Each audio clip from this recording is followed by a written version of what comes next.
Welcome to Joint Session Diverse Voices in New York State Cannabis, the podcast where policymakers, legislators, thought leaders, licensees, and advocates come to discuss the evolving landscape of cannabis in New York and beyond.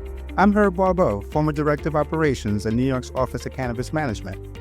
Each episode, we bring you in-depth conversations with key voices shaping policy, business, and advocacy, plus expert insights on the latest developments impacting the industry. This segment is brought to you by Modern Advocacy, a new voice for smart, strategic change. Modern Advocacy is proud to support Joint Session, the best place to hear directly from the people shaping New York's cannabis industry. At Modern Advocacy, we believe the future is built by those who show up. Learn more at modernadvocacy.com. Welcome to Episode 9 of Season 2 of Joint Session. This is Herb Barbot, and in this licensee highlight episode, we'll speak with the incomparable Howie Rondinone, conditional adult use retail dispensary owner of Nuna Harvest in Mount Vernon, New York. But before we hear from Howie, let's take a spin around this week's news. The U.S. Department of Justice sent a letter to a licensed medical cannabis shop called Green Theory. While the letter focused on the shop's proximity to schools, which has for months drawn local pushback and made headlines, it does also note that cannabis is not legal under federal law. I am concerned that you are in violation of federal laws which are intended to protect children, wrote D.C. U.S. Attorney Edward R. Martin, Jr. The announcement from Martin's office notes that his letter is in response to neighborhood concerns expressed to him from parents and other residents regarding the dispensary operating within 1,000 feet of several schools. As you likely know, there are numerous federal laws governing and even prohibiting the distribution and possession of marijuana, including provisions of the Controlled Substances Act, Martin's letter continued. Your dispensary appears to be operating in violation of federal law, and the Department of Justice has the authority to enforce federal law even when such activities may be permitted under state or local law, he said. Persons and entities owning, operating, or facilitating such dispensaries may be subject to criminal prosecution and civil enforcement actions under federal law. The letter then posed 3 questions and requested a response by May 12th. The first question: are you aware of the federal laws related to marijuana dispensaries and their locations near schools? Next, have you addressed these issues with federal law enforcement officials? And finally, can you produce documentation regarding your compliance with federal law? What's left unsaid is what will happen if and when the D.C. office receives a response, which I can guess will be yes, no, and no. Earlier this month, Delaware's adult use rollout hit a snag with the Federal Bureau of Investigation. The FBI denied the Office of the Marijuana Commissioner's request for an FBI service code to conduct the statutorily required criminal background checks for the adult use recreational marijuana market because, according to the office, the FBI said that the state law must contain language explicitly identifying the categories of persons required to obtain a background check to avoid overbreadth. Lawmakers moved swiftly to get a legislative fix to the desk of Governor Matt Meyer in the form of HB 110, and Meyer signed the bill into law late last week. Delaware's recreational cannabis industry is going to create good-paying jobs and provide critical revenue for the state to help pay for schools, housing, and healthcare.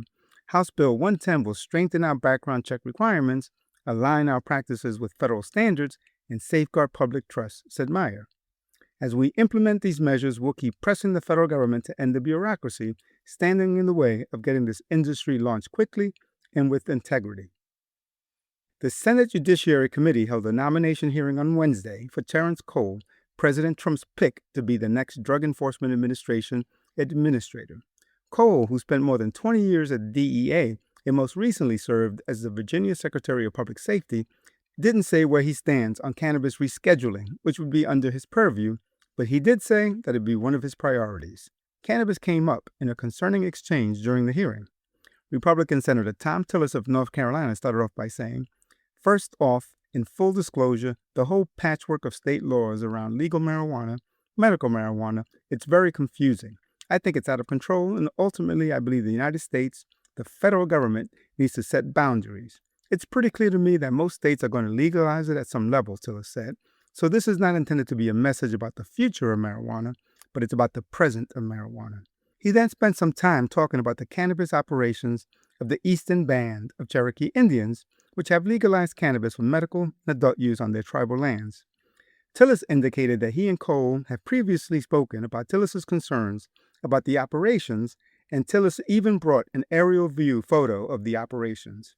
It's not clear to me how they can grow it here and sell it in the boundary having gone through a territory that's illegal, Tillis said, referring to cannabis's illegal status in North Carolina.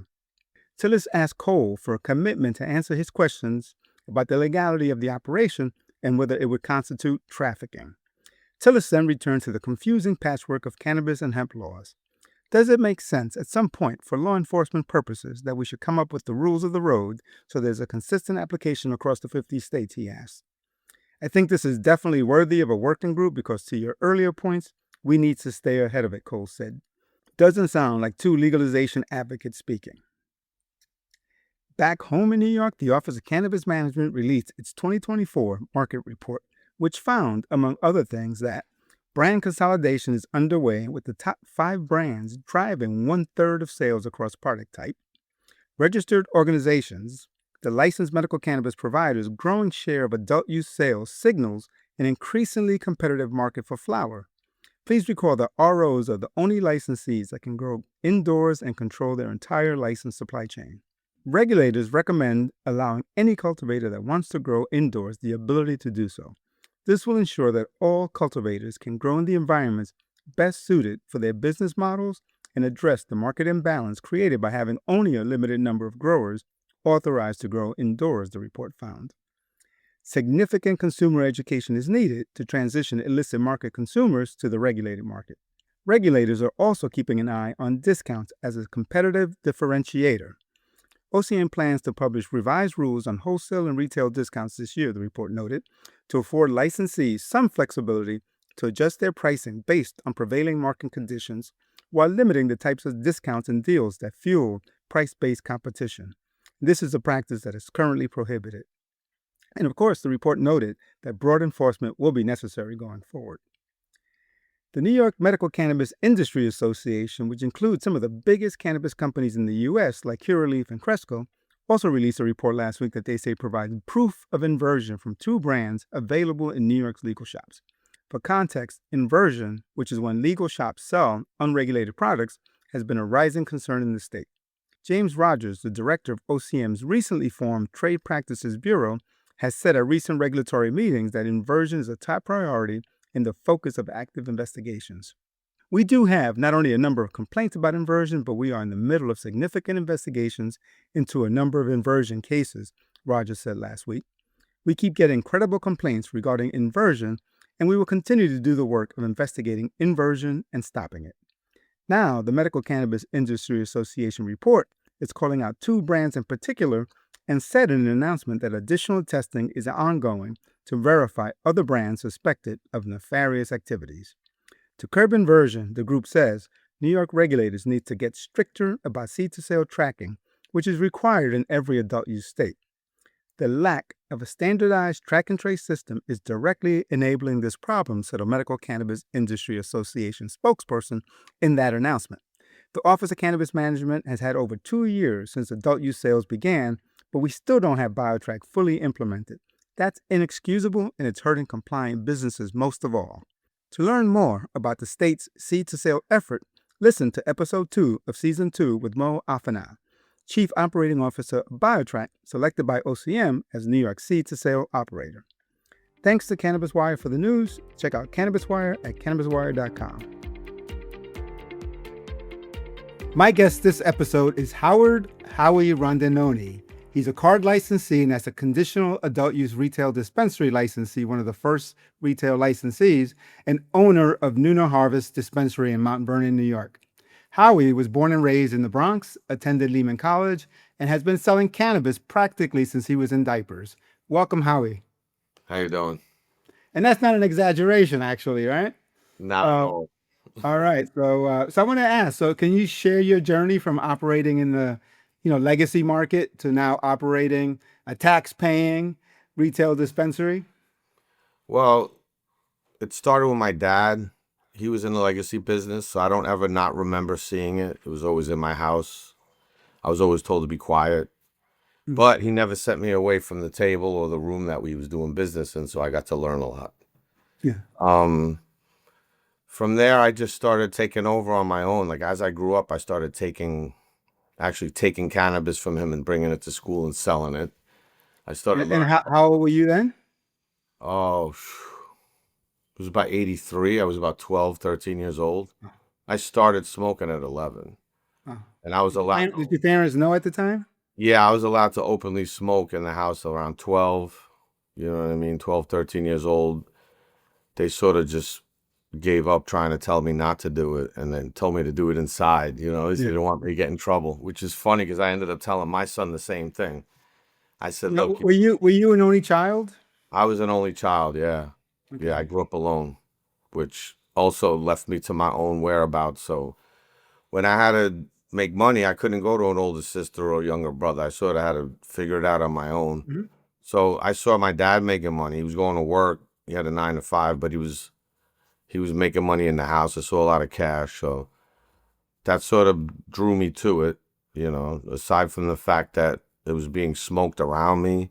Mhm. I was smoking at a young age, so I understood the business and what, it brought with it was as far as money and people wanting to hang out with you. And that's how I got into graffiti. Okay. I was able to, I was younger and there was a lot of older guys writing graffiti. So I was able to take the cannabis and use it as like leverage as far as making friends in that sort of Mhm. lifestyle. That sort of turned into where I started, getting a reputation of selling weed. Um, I saw that the way my dad was bringing it in, they were importing it. It wasn't coming in small amounts. So I sort of figured Oh. there was going to be a way to get it, in larger amounts instead of just taking it from him. So I really got into Jamaican culture because we had a Jamaican maid. And is that where it was being imported from, or was it coming Yeah, in? he was getting it from Jamaica. I think they were getting it from Colombia. He was getting it from Canada. My dad was part of these notorious bike clubs. So Canada was like a big pipeline. Mm-hmm. And he worked in Hunts Point. So there was a lot Okay. of cargo ships. There's a lot of Right. cargo coming in. We were getting a lot of stolen goods, a lot of, anything that I wanted was considered hot. They called everything hot back then. It was stolen. So everything was, And I should say that the statute of limitations has run on all of those yeah. last year. So it was like, don't say anything, and then you sort of knew the other kids that their dads were doing sort of similar things. So you sort of came together and it was like sort of whispered under the table, like, hey, your dad's doing the same thing my dad's doing. We became friends. So Okay. that clique of friends, we were able to talk about what was going on in our lives, talk about what our dads were doing, stuff like that. But we weren't allowed to speak about it in school or around other adults. So that was sort of the way the culture was back then. Mm-hmm. Then when the 80s came around, I started venturing into this Jamaican culture because I just was drawn towards it because of my maid. And she had people coming over. She fed me Jamaican food. She raised me basically because, the That's way my right. house was. Yeah, she was like, she was real cool. So I got to meet her family. People would come over. They got to introduce me to the culture. So I really just wanted to go to Jamaica. Then I realized it was based in cannabis, like they had a real religious cannabis aspect to the culture, which I sort of, and then I saw it was also going on in India. So I Mm-hmm. started going in a different direction, like more a cultural direction. And my dad was more into making money with it, because Hmm. he was doing cannabis, but he was also selling other drugs along with that. But I was Okay. drawn specifically to the cannabis. Uh, then I had this guy. So I was in a hippie culture, I was raised by hippies and, my mom was a hippie. So there was a friend of mine from the neighborhood. He was in the deadhead scene. He was a lot older than me. I used to, buy off of him. He started mentoring me and bringing me into the business. They started going down to Jamaica. So I was like, I want to go. And he was like, you're too young. I was about 16. He was like, you have to wait till you're 18. So I bothered them until I was 18. I finally got to Jamaica. I met people down there right away. I started making business moves and figuring out how to do things on my own. I split off from these guys that were sending me and I started doing my own thing down there. So that ended up being from about 1989 to like 95. once 95 came around, I think they bombed the World Trade Center the first time, and they really cracked down on the airlines. Right, right. We started looking for different ways to bring in cannabis. So that's when I started learning I could get it. They started doing hydro in Florida. I was dealing with my dad's connections in Canada. I was bringing things in from California. So at this point, were you competing with your dad? No, my dad was just sort of, he gave up, dude. He was like, he told me, he says, you just went to the whole next level. My dad was a 9 to 5 guy, and he used cannabis as a supplement to his income. Okay. You know what I mean? So he never got busted. Every time I got arrested a bunch of times, and you say you're an idiot because I never got caught. I didn't teach you this to get caught. I taught you this to supplement your income and take care of your family. Mm-hmm. Here I am. I was trying to, I was young. I thought I was going to be like the next Scarface, dude. I was like, I'm going to just blow this whole thing up. I used to tell him, I'm going to take care of you. Don't worry. But then, you start getting bigger than you want to be, quicker than you want to be. And I always tell people I didn't get here because I was taking big risks. I took a lot of small risks. You know what I mean? So I was doing a lot of things, but I was trying to keep it, under wraps. So when I got arrested, it wasn't for these insane amounts or I was doing anything crazy. So But Well, go ahead. I'm sorry. no, so what happened was, in as far as Jamaica goes, we were bringing it back and forth, and then I think the World Trade Center got bombed, so it got hot. We started looking for other places to bring, cannabis in from, and then we got caught. I got caught on a flight with 16 people that I was bringing up from Jamaica. So if they were all to, collaborate with the feds and go against me, I would have caught like all these RICO charges they had against me because it was organized, and they saw that I had years of patterns of this. Everybody, sort of stuck to their own story. They never said that I was the ringleader. I got out of Miami, it was in prison in Miami, and then I came up to New York. I was trying to recoup. I got caught in the Heights with a bunch of cannabis, trying to, get my money back up to get back down there to start, get back on my feet. And that was actually the arrest that I used for the card license, was the one in the Heights, because that was when my son's mother, we weren't married then. We got married eventually. She told me, I don't want to marry you. I don't have kids with you, nothing if you continue to do this. You have to make a choice. So that was my crossroads. So I sort of walked away from the business as a whole, doing what I was doing, importing and bringing in large amounts. And I went to work, with my old man and started driving trucks and shit and doing what he wanted me to do was the small amounts. So what was your thinking, at the time when, 2023, when MRTA, is really starting to be rolled out, this opportunity comes along, and actually one of the criteria for the first licensees for retail was that you have a cannabis arrest. Right. So now I go from my wife telling me to call it quits. Now I go to doing small amounts, ounces to friends, small circles, just supplemental. Mm-hmm. Years go by, and I see that California starts changing. So I start changing with California. They legalize. They start bringing in new products to the market. I start bringing those products into my small circle of people, and it starts like hemorrhaging. I start getting more business, and now she's fed up. There's other things, that go along with a long-term marriage, and we ended up getting divorced. My son chose to go with me at 17. So that's when it happened in 2017. So when he came with me, that's sort of when I took the shackles off of him, and I said, look, you know what I do for a living. You know what Grandpa did. Obviously, I know what you're doing because, my old man had the same conversation with me. I said, so now you might as well deal with me directly, and I'll help you work through this and get in the business. I told him, but since we're not with mommy no more, there's no more, the chains are off. Now I'm going back to doing big things because I'm done. I'm sort of frustrated. I need to support myself and my son. And now I'm back in the game. So now I start hustling real big again, and I go real big into it. And I meet a friend of mine through graffiti because I'm doing graffiti. She just reached out to me because I was a graffiti writer. She wanted to start selling my graffiti. Hmm. So all this time when I'm with my son, she's a friend of mine. She sees what I'm doing. She keeps telling me, listen, when it's legal, I want to be partners with you because I see how you do business, and Hmm. I think you're a good dude and all that. Whatever reason why she felt like linking in with me. She gave me a lot of advice. I would always call her and ask for advice on cannabis. She did my divorce. She did a bunch of stuff for me, and she's real cool. She was in Florida. She moved up here, and then COVID hit, and she called me up one day and she goes, and now once COVID hit, we were making money hand over fist. Right. And she tells me that they're gonna legalize, and I told her I don't care. Right. I can't. There's so much money I can't hide. The reason why I started the business was to cover the money up. I Hmm. had to push the money through that business. You can't deposit tens of thousands of dollars in the bank without raising red flags. Hmm. So I told him, I'm good, dude. I got the business. The business is functionable and bringing in money. My cannabis business is doing better than ever.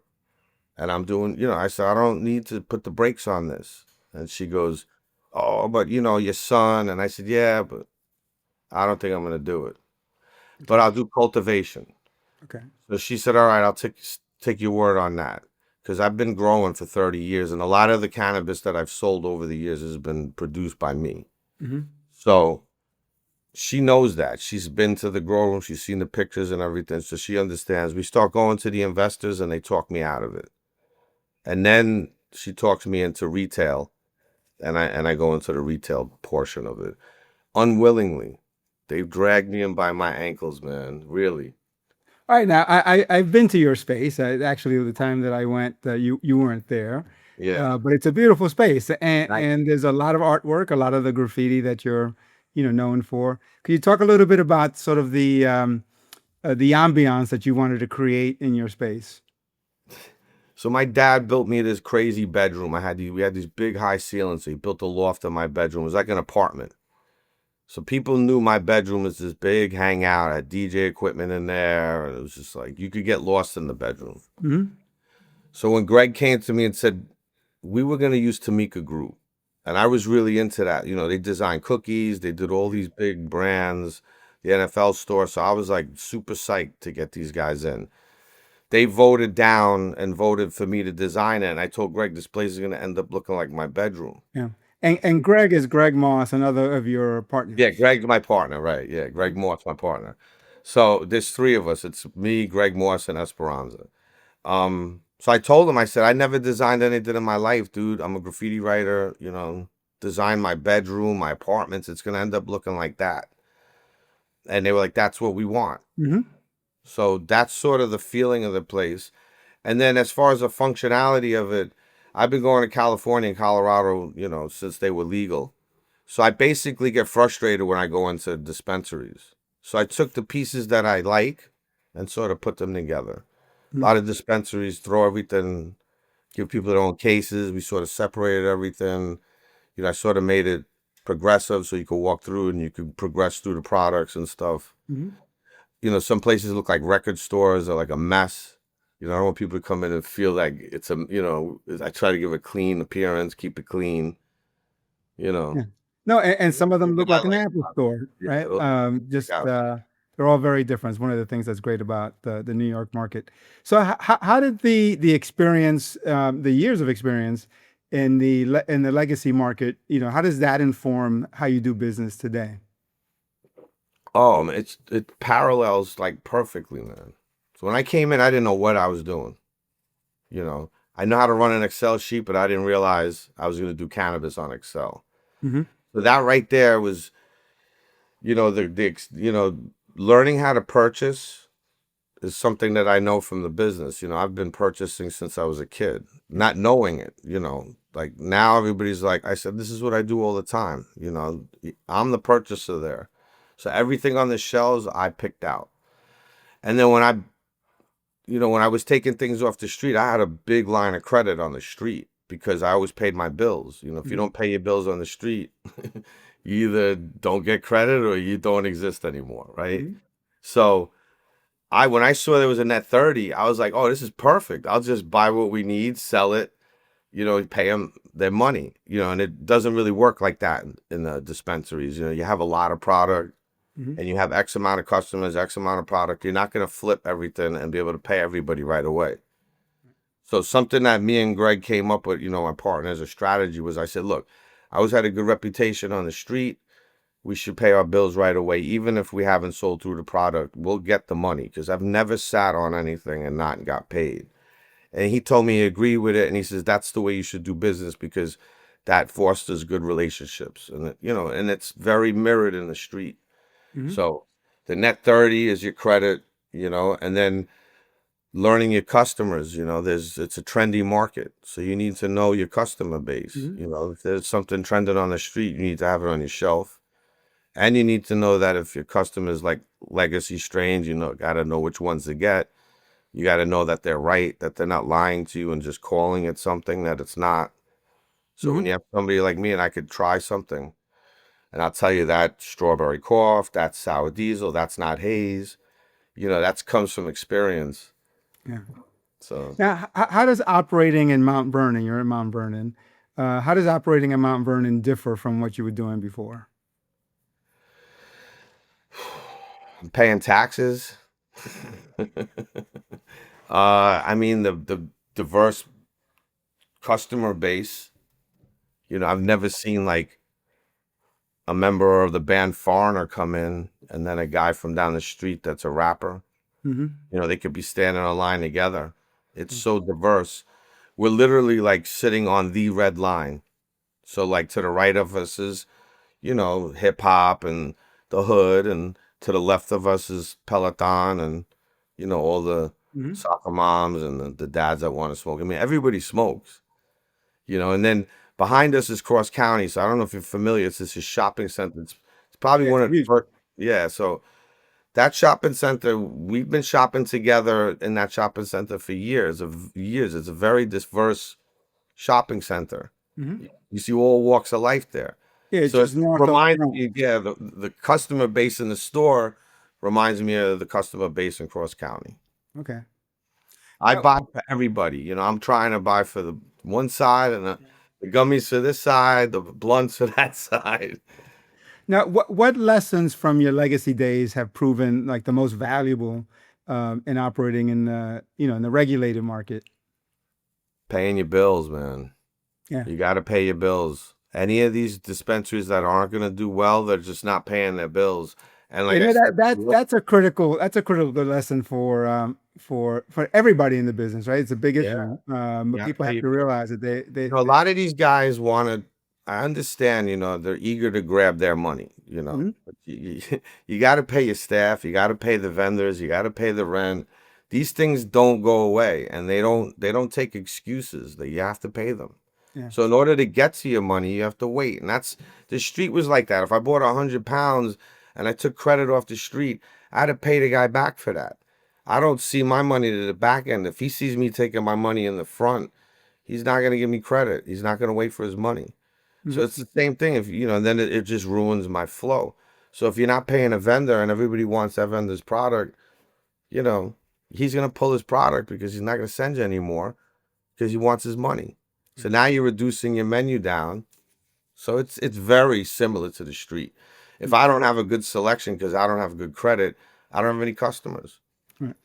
Have you had customers, and I suspect I know the answer, but have you had customers follow you from the legacy market Yeah. to your store? Well, yeah. So, yeah, I lost, I didn't lose relationships, but I lost a lot of money Mm. in the front end. Mhm. I was doing really well, and then I just put the brakes on it. Yeah. Now, I'm paying all my bills. I'm waiting patiently to get to where I can say, all right, I'm getting paid and I'm doing all right with this. But right now, we're planning on expanding and expanding and expanding. I might not see money for years, but I'm okay with that. You know what I mean? Have you had any days where you're like, shit, why am I doing this? Why don't I just go Oh, back? fuck, man. Every week, I wake up and I'm just like, all right, and credit to my partners and my staff and my Mm, son, they keep me going. If it wasn't for them, I would have fucking threw the towel and yeah. No, a and lot I of know. people rely on this, and I made a commitment to them, and I always see my commitments through to the end. Yeah. So No, and I know the team, your team is very compliance oriented. I mean, yeah. for whatever happened before, you guys are very focused on Well, that's why. uh, I mean, following the we rules got right now. I always tell people it's all right to get your hand slapped. We just got inspected by the OCM and Hmm. everybody panicked. And I was the only one I think that was going, this is great. I love this, man. Hmm. I'm not scared of them. I want to be judged. I want to get marked. I want to be tested. Hmm. So I know what I have to fix. So when I come back, I get a perfect mark with these guys. I'm not, Right. the reason why we did it is to be compliant and be legal. Hmm. I'm not trying to break any more rules, man. I mean, if anything, the two things that I appreciate is I don't have to look over my shoulder and people are paying me up front.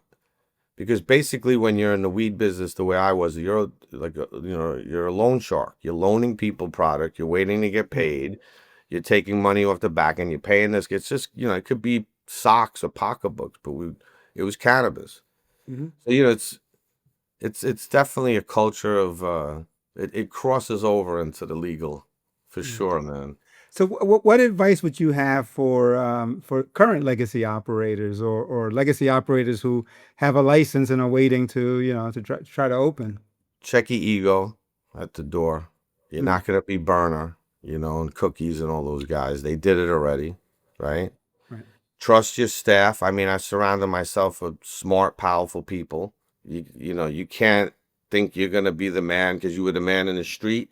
You're not going to be the man in retail, or you would have been. Hmm. You know what I mean? You would have had retail experience doing retail business, and you would have had your.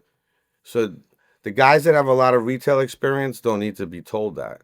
But the people like me that came into this business, you need to trust the people that are around you. Give them operational control when they need to. Don't try to run the whole place yourself.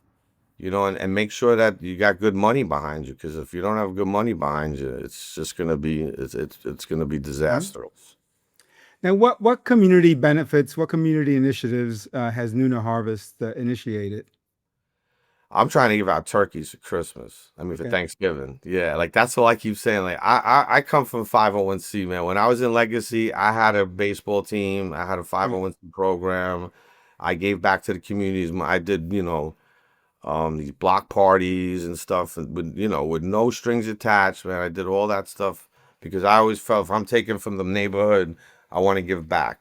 Now we're doing it legally. We can legally lock in with the neighborhood, and Hmm. we're gonna have a whole bunch of stuff lined up.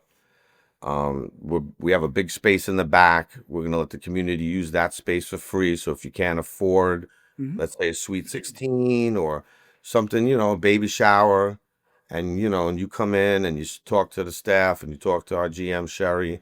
We have open dates. We'd be Hmm. more than willing to work with people in the neighborhood and let them use the space. We're gonna give back. We're working with the police. I want to do the turkey drive.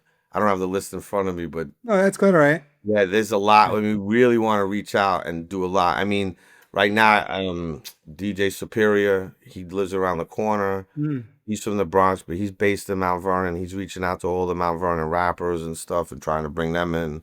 yeah. Like we're trying to keep it local. So, what kind of work are you doing with the police? Well, the first one person that came in was, I think he was from the sheriff, or he went from the police to the sheriff. And what they're gonna do is they're gonna set up cameras outside the dispensary Mm. and facing out the front door, and then they're gonna have 24-hour monitoring on the dispensary, Okay, great. along with a bunch of other dispensaries in Mount Vernon. I think there's another dispensary in Mount Vernon and the liquor stores. And what that does is that makes the community feel a lot safer Hmm. because the word behind cannabis is like it's got a little bit of a sketchy deal behind it. Hmm. So if you make people feel a little more comfortable and mainstream, and they know not only our camera security is watching them, but the local police are watching, Right. they might be more inclined to come and visit, take a look. So, finally, what do you see in the New York market in the next couple of years, and how are you preparing to be a part of that? Well, I'm pretty sure the data that I've seen is true. Like New York through since it was illegal all the way up until now, has always been the number one consumer of cannabis, Mm-hmm. regardless of whether it was legal or not, Across the world. across the world. So I feel like, and I feel like that's going to hold true consistently. So we are in the epicenter here, Mm-hmm. and we're just getting started. Like once this grabs, like it did in Cali, we're gonna blow away records, and we'll be number one for a long time, and we'll probably be untouchable because it's just the consumption and the amount of money and the amount of people that come in here. The population. It's just too much creativity. Too much innovation. A lot of people in New York like to take risks. That's what you need to do in this business. Mm-hmm. So, I really think that New York's going to be number one, man. And I feel great being here. What I want to do is I'm going to eventually start working with a couple of farms and getting them my genetics that I've been holding for years that I know are really good. Mm-hmm. Sort of work with them and do some white labeling and stuff like that on the side. And I talked to Greg about working with some cultivation and stuff. That's really where my heart lies. I love growing, man. Yeah. But Yeah. I mean, the retail business, I'm good at it, and I've been in it a long time, and I want to get past the burnout. You know what I mean? So And how is it working with your son now on the legal side? it's good. I mean, I try to stay away from him. He tries to stay away from me. Yeah, I met him when I was there. We sort of keep our distance. We call each other by our names. We don't want people. I keep it simple with him. We talk on our way home from work. Mm-hmm. I let him do his job. He's the assistant manager to Sherry. Mm-hmm. So I really want him to grow into that role with Sherry. I want Sherry to mentor him. So I don't want to muddy the waters with him. Absolutely. So I leave him alone. I let him get reprimanded. I let him get, all the awards and congratulations when he does something right. But I leave him alone, let him grow, man. He knows what makes me mad and what makes me happy. He Okay. knows how to toe the line, the kid. So, just to wrap up, anything else on the Nuna Harvest horizon, and where can people find out more about your dispensary and what you guys are doing? So we got a lot planned, man. I mean, that's what's really getting me because I'm doing my job, and then I'm involved with Sherry doing the event plan, and I'm just giving a lot more of it over to her. So basically, we're getting really big into events. We got a lot of space. We got a Mhm. big giant parking lot in the back. We're lining up events. We're doing a big 3-day 420 event. The delivery is growing every day. We're doing a lot of deliveries, so we're pushing that a lot. We got a lot of BOGO deals and a lot of discounts on Leafly. We're at nunaharvest.com. Okay. So everything's on there, man. You can find us on Leafly. You can find us on Weed Maps. You can find us on Google. Our reviews are doing really well. It's all staff-based. We all have the same product, so it's the experience. I'm trying to make it more of an experience than just a dispensary. Greg's got a few things planned back there that I don't want to talk about because they're a little under wraps, but it's exciting. Okay. It's a 501c initiative. Excellent. Yeah, so there's a little something going on over there. We got a big space. We're finishing up the event space. We're doing a lot of renovations back there. And yeah, we're gonna probably be blowing up this summer with the events, a lot of flyers. And one more thing, I just want to thank the OCM. I know they're getting heat. Everybody's bashing them. I mean, I had no problems with them. It was seamless. Maybe I did something right or wrong. I don't know, but they were really awesome, man. There was a smooth process. The only thing that hung me up was the injunctions. Right. But the reason, I mean, I wouldn't be where I am now without them. So No, absolutely, and a lot of people feel that way. But obviously, the ones that get the news attention are the ones that are, unfortunately, they still. definitely deserve their flowers when Absolutely. everybody does shit wrong. And nobody does anything right the first out of the gate. But again, without them, a lot of us wouldn't be where we are. So I really do appreciate, the group, the Yeah. organization. Well, thank you, and I'm sure that Thanks they'll. for having me on. I appreciate it, man. Oh no, great talking to you. Great Yeah. story always, and again, best of luck to you and Nuna Harvest. Thanks a lot, man. All right, man. That's it for this episode of Joint Session Diverse Voices in New York State Cannabis. If you found today's discussion valuable, consider leaving a rating and review on your favorite podcast platform. It helps more listeners find the show. Better yet, share it with colleagues, advocates, and anyone interested in the future of cannabis in New York. Joint Session is produced by me, Herb Barbot, together with executive producer Robert Curtis from Simlev Media. Special thanks as always to Cannabis Wire. You can follow us on Instagram at jointsession.pod and on LinkedIn at Joint Session Podcast. If you have any comments, questions, or topic suggestions, reach out to me at herb.jointsession@gmail.com. Until next time, this is Herb Barbot. Thanks for listening.